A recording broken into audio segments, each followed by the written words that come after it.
Welcome everybody. आज की हमारी क्लास है एक्टिव पैसिव के ऊपर, वॉइस भी जिनको हम कहते हैं। तो एग्ज़ाम में एक दो क्वेश्चंस पक्का ही आते हैं। बेसिक से एडवांस लेवल हम देखेंगे। जितने भी टिप्स ट्रिक्स और सीक्रेट्स हैं जिनको लर्न करके हम क्वेश्चंस देखते ही आंसर बता सकते हैं, वो सारे करेंगे। इसके अलावा ये जो इंग्लिश क्लासेज हैं वो किस चीज़ पेपर के लिए इंपॉर्टेंट है, पेपर 1, 2, सी, फिर टायर 1, टायर 2, टायर 3 के लिए जितने भी पटवारी, टैट, टीजीटी, पीजीटी जो भी एग्ज़ाम्स हैं, चाहे CHSL है, CGL है, उन सभी के लिए ये क्लासेस बहुत ही इम्पॉर्टेंट है। तो चलिए हम स्टार्ट कर देते हैं एक्टिव पैसिव्स। अब एक्टिव पैसिव्स आपको तभी आएंगे अगर आपको टेंसेस आते होंगे। तो अगर आपको टेंसेस नहीं आते हैं तो पहले टेंसेस वाला वीडियो क्लियर करें जो हमने पहले अपलोड करके रखा हो। देखें, एक्टिव पैसिव करने से पहले हम एक बेसिक सा रूल देखते हैं जो हमने पहले भी किया था।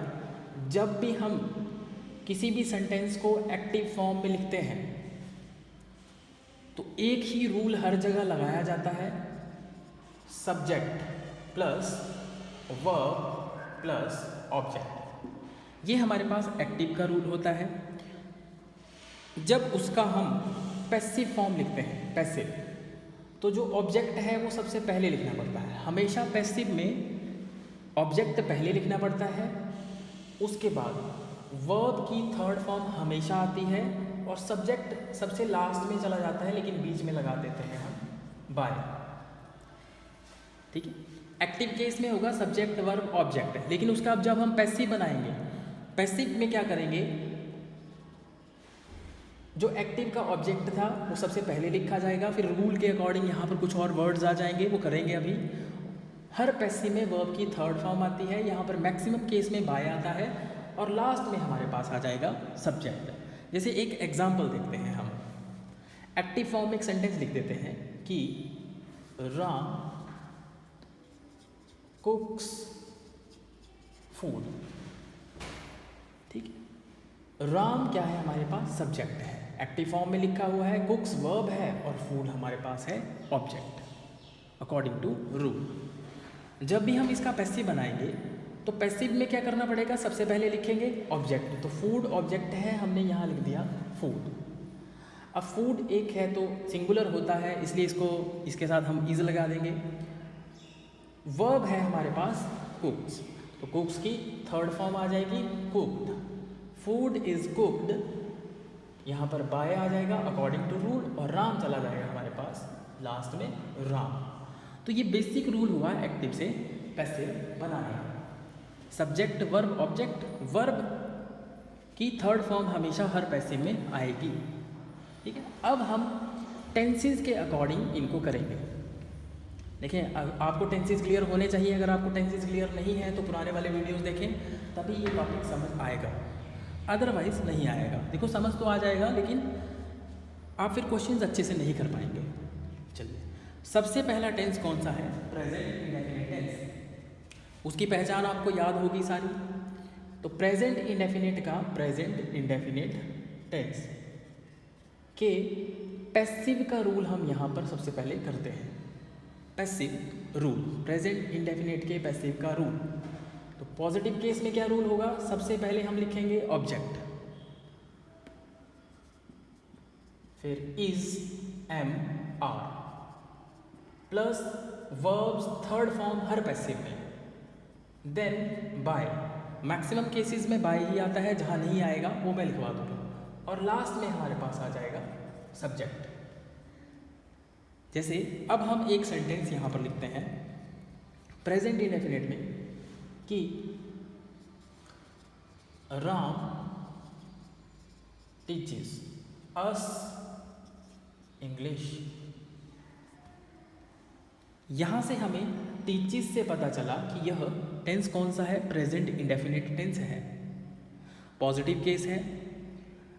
ये हमारे पास आ गया सब्जेक्ट, टीचेस है वर्ब और अस है ऑब्जेक्ट। देखिए, यहाँ पर इंग्लिश भी लिखा हुआ है, तो इंग्लिश ऑब्जेक्ट अभी यहाँ पर नहीं है।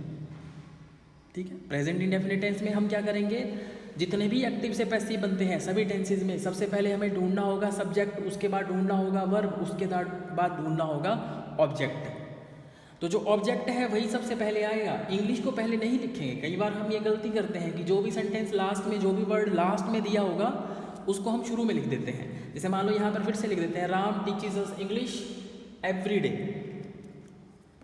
एवरी संडे लिख देते हैं। तो इसका मतलब ये नहीं है पैसिव बनाने का कि जो सेंटेंस के लास्ट में चीज़ लिखी हुई है उसको हम शुरू में लिख देंगे तो हमारा सेंटेंस ऑलरेडी गलत हो जाएगा। हमें क्या करना है, सब्जेक्ट, वर्ब और ऑब्जेक्ट ढूंढना है। अगर हम संडे लिख देंगे पहले तो सेंटेंस हमारा क्या हो जाएगा, गलत, क्योंकि जरूरी नहीं है कि वो ऑब्जेक्ट हो। तो इसका करेक्ट पैसिव फॉर्म कहाँ से बनेगा, ऑब्जेक्ट से। ऑब्जेक्ट है हमारे पास अस, तो अस चेंज हो जाएगा वी में, क्योंकि अस हमारा क्या है, एक ऑब्जेक्टिव प्रोनाउन है, हमें सब्जेक्टिव चाहिए। वी, अब वी के साथ देखें, वी ऑब्जेक्ट है, अब क्या आएगा, आर, वी आर। अब है वर्ब की थर्ड फॉर्म, वर्ब है टीच, टीच की थर्ड फॉर्म होगी टॉट, वी आर टॉट। अब इस जो अननेसेसरी पार्ट था इस सारे को हम यहाँ पर लिख देते हैं, we are taught English every Sunday. By आ गया और सब्जेक्ट क्या था यहाँ पर, राम, तो हमने लास्ट में लिख दिया Ram. We are taught English every Sunday by Ram. हमने ये अननेसेसरी पार्ट यहाँ पर लिखा है, इसको यहाँ पर ही लिखना पड़ेगा। क्लियर हो रहा होगा। जैसे एक और एग्जांपल करेंगे प्रेजेंट इंडेफिनिट के पैसिव का ही।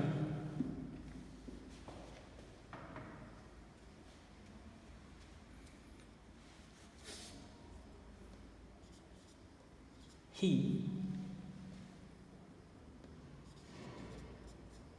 makes me understand with his logics. अब सेंटेंस तो बहुत बड़ा है, लेकिन जब भी हम इसका पैसिव बनाएंगे पहले तो यहाँ से हमें पता चल रहा है कि ये कौन सा टेंस है, प्रेजेंट इंडेफिनिट टेंस है ना। तो हम क्या करेंगे, हमेशा सब्जेक्ट वर्ब ऑब्जेक्ट ही ढूंढेंगे। ऐसा नहीं करेंगे कि जो लास्ट में है उसको सबसे पहले लिख दिया कि हिज लॉजिक्स, तो फिर गलत आ जाएगा। यहाँ पर ही क्या है, सब्जेक्ट है, मेक्स वर्ब है। देखो अगर आपको ढूंढने में दिक्कत आती है तो वर्ब ढूंढ ले। वर्ब का मतलब क्या होता है, काम, तो मेक्स का मतलब क्या होता है यहाँ पर बताना, लेकिन यहाँ पर बताना क्या होगा, समझाना। ही मेक्स, और मेक्स के एकदम नज़दीक क्या होगा, ऑब्जेक्ट। देखो पैसिव तो इन्हीं का बनेगा, ये अननेसेसरी पार्ट है, इसको एज इट इज ही लिख देंगे, कहीं इसको छेड़छाड़ हम नहीं करेंगे। मी की इंग्लिश क्या आ जाएगी हमारे पास, सॉरी, मी को अगर हम पहले लिख दें, पैसिव में क्या होगा, ऑब्जेक्ट लिखना पड़ेगा, is am are verb third form, by और सब्जेक्ट। तो ऑब्जेक्ट सबसे पहले लिख दिया, मी को नहीं लिख सकते, मी की जगह लिखना पड़ेगा आय, क्योंकि आय है सब्जेक्टिव, शुरू में हमेशा सब्जेक्टिव प्रोनाउन ही आता है। आय, आय के साथ लगेगा एम, आई एम। अब मेक्स की थर्ड फॉर्म, मेक की थर्ड फॉर्म क्या जाएगी, मेक, यहाँ की थर्ड फॉर्म। अब ये जो अननेसेसरी पार्ट है इसको यहाँ लिख देंगे, I am made understand, I am made understand with his logics. ये आ गया हमारे पास बाय, और सब्जेक्ट क्या है, ही, तो ही का यहाँ पर चेंज होकर के हो जाएगा him. I am made understand with his logics by him. तो इस तरह से हम एक्टिव से पैसिव बनाएंगे। ठीक है, कुछ इस तरह के सेंटेंसेस आपको आएंगे।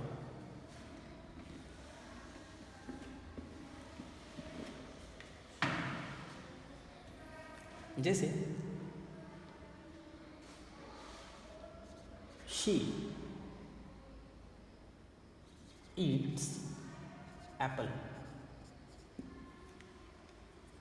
यहां से पता चल गया प्रेजेंट इंडेफिनिट टेंस है, ये सब्जेक्ट है, ये वर्ब है और ये ऑब्जेक्ट आ गया, है ना। इसमें सिर्फ तीन ही चीज़ें दी हुई हैं। तो हमने सबसे पहले क्या लिखेंगे, ऑब्जेक्ट, हमने लिख दिया एप्पल, एप्पल एक है तो इसके साथ लग गया is, apple is. Third form चाहिए ईट की, eaten, apple is eaten by, she का हो जाएगा her, apple is eaten by her. अगर इसी सेंटेंस में ऐसे लिख दें, she eats apple with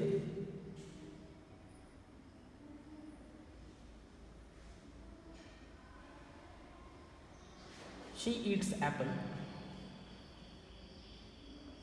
every morning. अब अगर सेंटेंस में एवरी मॉर्निंग लगा दिया तो इसका मतलब ये नहीं है कि इसका भी पैसिव में हम कुछ चेंज करेंगे, नहीं। जब भी हमने पैसिव बनाना है तो सिर्फ सब्जेक्ट वर्ब ऑब्जेक्ट ही ढूंढेंगे, एवरी मॉर्निंग को पहले नहीं लिखेंगे। एग्जाम में एक ऑप्शन भी ऐसा दिया होगा, लेकिन वैसे नहीं होगा। तो सब्जेक्ट वर्ब ऑब्जेक्ट, ऑब्जेक्ट यहाँ आ गया, इज़ ईटन। अब यहाँ पर बीच में इसको फिक्स करेंगे एवरी मॉर्निंग को। यहाँ पर apple is eaten every morning by her. I hope clear हो रहा होगा। तो ये तो पॉजिटिव का रूल हुआ हमारे पास। अब हम देखते हैं नेगेटिव सेंटेंसेस में क्या करते हैं। एक्टिव पैसिव प्रेजेंट इंडेफिनिट के नेगेटिव रूल में क्या होगा। तो अगर आपको पॉजिटिव क्लियर है तो दूसरा उससे भी आसान है।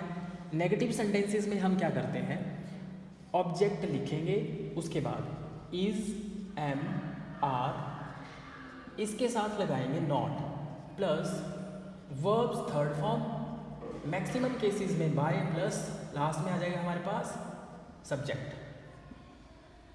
जैसे प्रेजेंट इंडेफिनिट के एक्टिव का कोई नेगेटिव सेंटेंस हम यहाँ पर लिखते हैं, जैसे I do not tell a lie.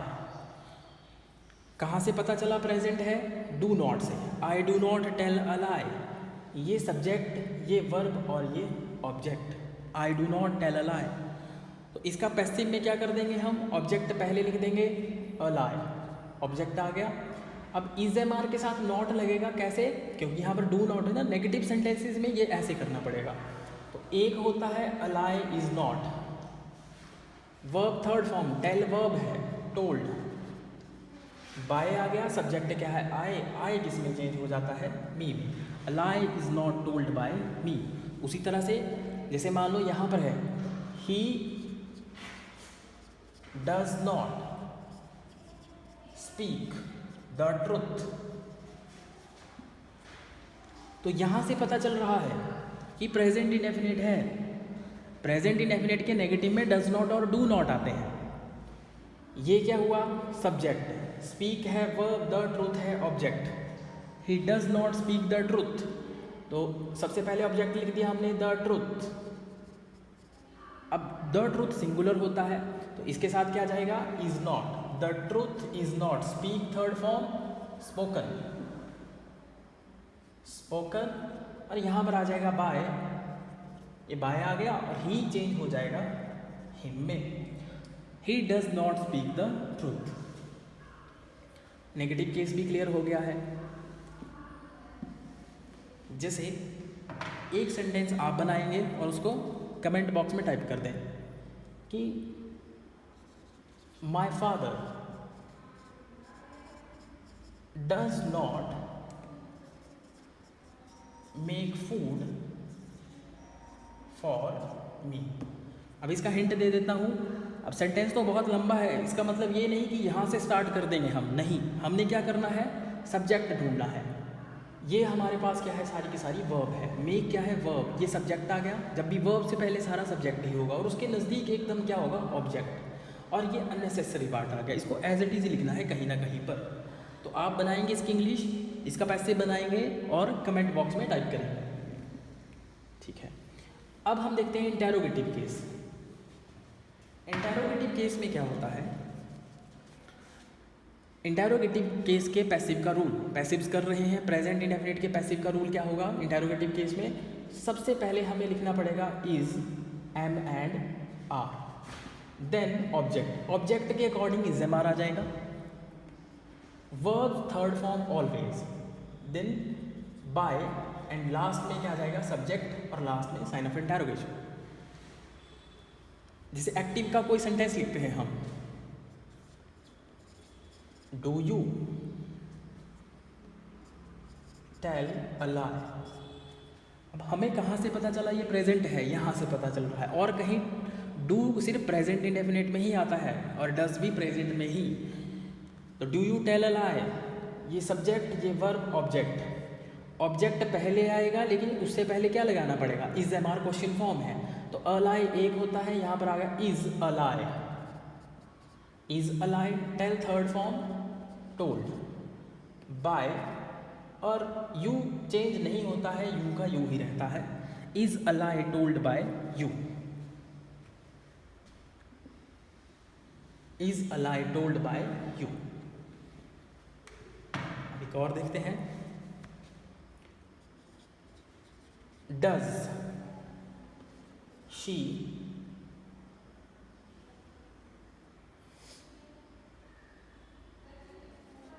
Type the letters for you. क्या वह तुम्हारे लिए लेटर्स टाइप करती है? प्रेजेंट इंडेफिनिट टेंस है। ये हुआ सब्जेक्ट, टाइप हुआ वर्ब और द लेटर्स हुआ ऑब्जेक्ट। ये अननेसेसरी पार्ट है, तो इसको एज इट इज़ ही हमने लिखना है कहीं लास्ट में। एक्टिव पैसिव में सिर्फ किन चीज़ों का बनता है? सब्जेक्ट वर्ब ऑब्जेक्ट का ही। ऑब्जेक्ट है द लेटर्स, देखो बहुत सारे हैं तो फिर बहुत सारे ऑब्जेक्ट हुए तो क्या आएगा? Are the letters, are the letters. Verb type, इसकी थर्ड फॉर्म आ जाएगी टाइप्ड। फॉर यू यहाँ लिख देते हैं, फॉर यू।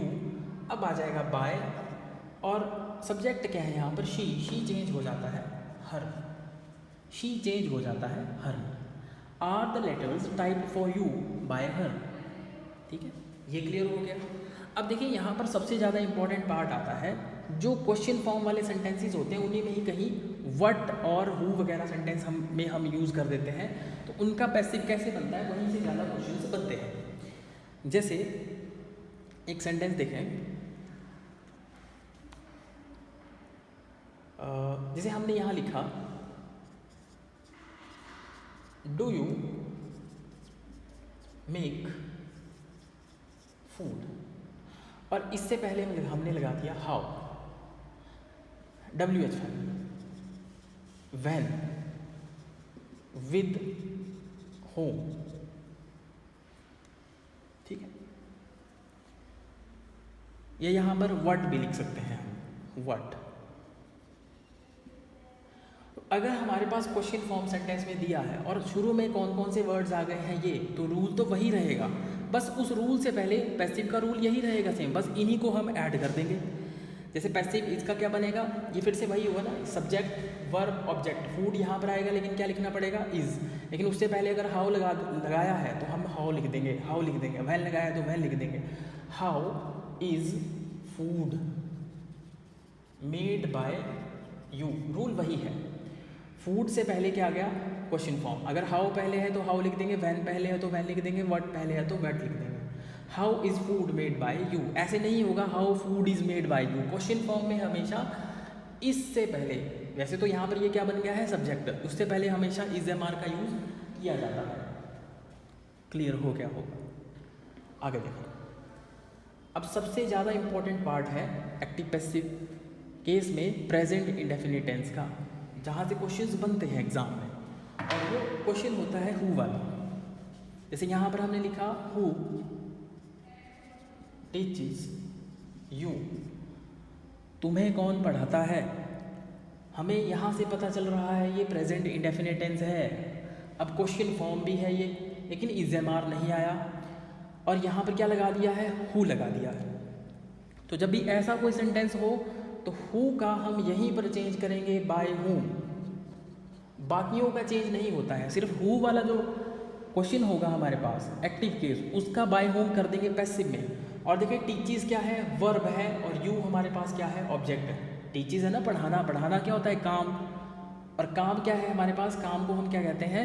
वर्ब। और वर्ब के एकदम नज़दीक होता है ऑब्जेक्ट। सब्जेक्ट है नहीं, लेकिन हु लगा है, हु का बाय होम हो गया। क्वेश्चन फॉर्म है तो ऑब्जेक्ट यहाँ लिखा जाएगा, लेकिन क्वेश्चन फॉर्म के अकॉर्डिंग हम क्या लगाएंगे? Is am are. By whom यहाँ पर आएगा आर यू, और टीच की थर्ड फॉर्म आ जाएगी taught. By whom are you taught. जैसे अगर ये समझ नहीं आया है तो एक और देखते हैं।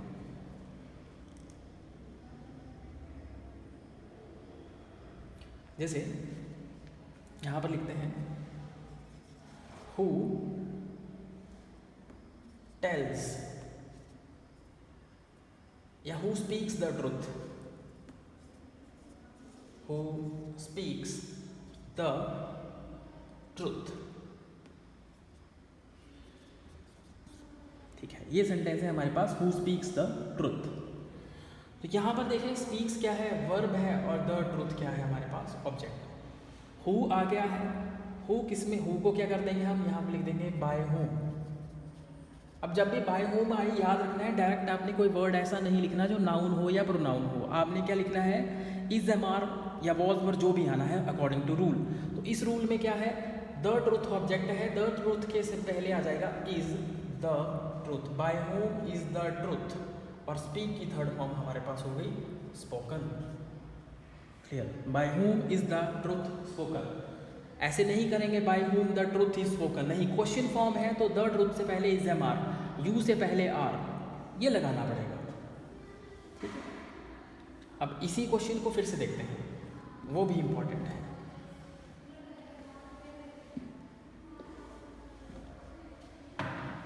जैसे एक सेंटेंस में हमने अभी थोड़ी देर पहले लिखा कि हो टीचेस यू, ये किया हमने। अब हम यहाँ पर एक और वर्ड ऐड कर रहे हैं, English. Who teaches you English every month. अब सेंटेंस देखने में बहुत बड़ा लग रहा है, तो बड़ा सेंटेंस होगा तो वो नहीं करेंगे जो सभी करते हैं, यानी कि जो लास्ट में लिखा हो वो सबसे पहले लिख देंगे, ऐसा नहीं होगा। इसमें भी हमने क्या करना है, सबसे पहले क्या ढूंढना है, सब्जेक्ट। अब हु वाले में सब्जेक्ट तो है नहीं, हु के बाद जो वर्ब है वो क्या है, टीचेस, और ये क्या आ गया हमारे पास, ऑब्जेक्ट। ये अननेसेसरी पार्ट है। Who teaches you English every month, तो यू यहाँ पर आएगा, लेकिन हु को पहले ही हम लिख देंगे, हु का क्या हो जाएगा, बाय होम। अब आना ऑब्जेक्ट के अकॉर्डिंग यहाँ पर यू चाहिए, लेकिन क्वेश्चन फॉर्म है तो क्या लगाना पड़ेगा, are, by whom are you. ठीक है, टीच की थर्ड फॉर्म क्या हो गई, taught, by whom are you taught, और जो अननेसेसरी पार्ट है अब यहाँ पर लिख देंगे, by whom are you taught English every month. इस तरह के क्वेश्चंस एग्जाम में बन सकते हैं। ठीक है, तो एक सेंटेंस आप बनाएंगे, उसको भी कमेंट बॉक्स में कमेंट करेंगे, उसका क्या होगा, who bothers you in my absence, who bothers you in my absence. तो इसका थोड़ा सा हिंट दे देता हूँ। देखें, बॉदर्स यहाँ पर क्या है, वर्ब है, यू ऑब्जेक्ट है, ये अननेसेसरी पार्ट है। इसका पैसिव आप आसानी से बना सकते हैं, आप बनाएं और कमेंट करें। आई होप आपको पहला टेंस क्लियर हो गया होगा। अब नेक्स्ट वीडियो में मिलेंगे बाकी रूल्स के साथ। Okay then, good bye everybody.